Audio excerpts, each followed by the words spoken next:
சம்பவம் பண்றவன்னு கேள்விப்பட்டிருப்ப. சார்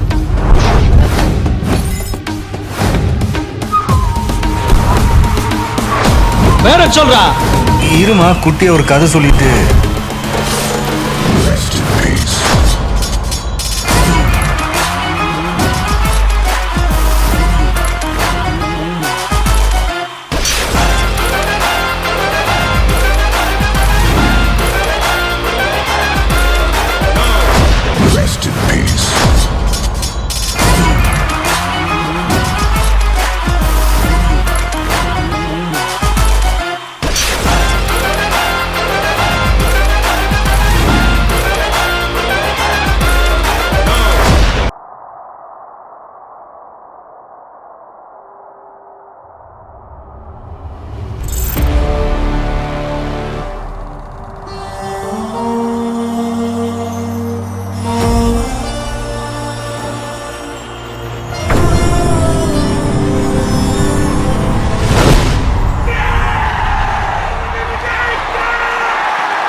ഇളയ ദളപതി വിജയുടെ ജന്മദിനം ഭിന്നശേഷിക്കാരായ വിദ്യാർത്ഥികൾക്കൊപ്പം ആഘോഷിച്ച് Vijay fans association.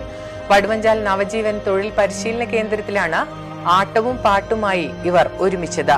Kalpetta government ആശുപത്രിയിൽ ഇന്ന് ജനിക്കുന്ന കുഞ്ഞുങ്ങൾക്കെല്ലാം ഫാൻസ് അസോസിയേഷന്റെ വക സ്വർണ്ണ മോതിരവും നൽകി.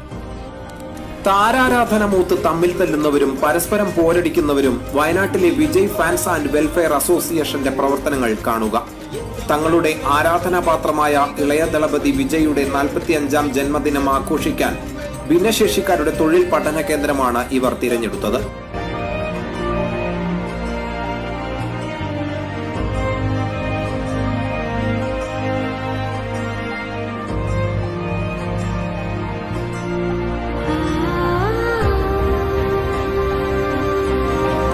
അടുത്ത നിമിഷം നിശ്ചയമില്ലാതെ வாழ்க்கை முடிஞ்ச வரைக்கும்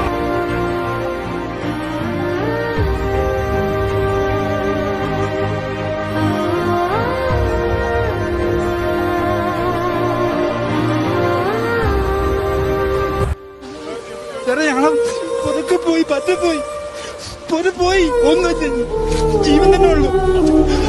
പോയി ഞങ്ങൾ മാത്രമേ ഉള്ളൂ വീട്ടിൽ.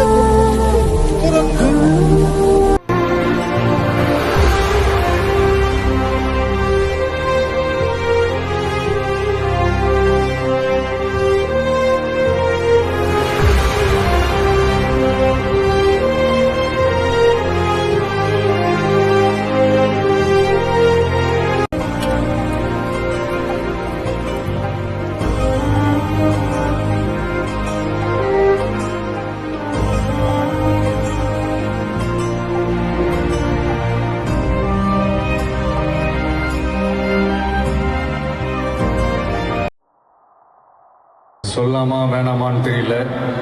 என்னோட கடைசி படமான எனக்காக எல்லாத்தையும் விட்டு கொடுத்த என்னுடைய ரசிகர்களுக்காக நான் சினிமாவை விட்டு கொடுக்கிறேன். என் நெஞ்சில் குடியிருக்கும். തമിഴ്നാട്ടിൽ ടിവിക്ക് ഉണ്ടാക്കിയ ആവേശം കേരളത്തിലേക്കും വ്യാപിക്കുകയാണ്. നീൽഗിരിയുടെ അതിർത്തി ജില്ലയായ വയനാട്ടിൽ പലയിടങ്ങളിലും ടിവിക്ക് ഘടകം രൂപീകരിക്കാനുള്ള ഒരുക്കത്തിലാണ് വിജയ് ആരാധകർ. ഒരു സുപ്രഭാതത്തിൽ മാറ്റം വരും എന്നുള്ളതൊന്നും പറയുന്നില്ല.